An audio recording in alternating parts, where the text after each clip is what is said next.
హృదయపూర్వక వందనాలు చెల్లించుకుంటున్నానండి. అలాగే నా బిడ్డకి ఈ అవకాశాన్ని కల్పించిన ప్రతి ఒక్కరికి పేరు పేరు చెప్పిన నా కుటుంబం తరపున, నా తరపున మీ అందరికీ నా హృదయపూర్వక వందనాలు.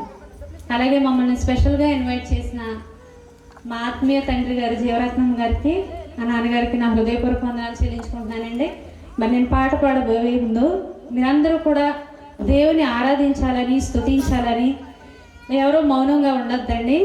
అందరూ కూడా చప్పట్లతో దేవుని స్తుతించాలని మిమ్మల్ని కోరుకుంటున్నాను. మీ అందరికీ కూడా నూతన సంవత్సర శుభాకాంక్షలు తెలియజేసుకుంటున్నాను. పరలోకమే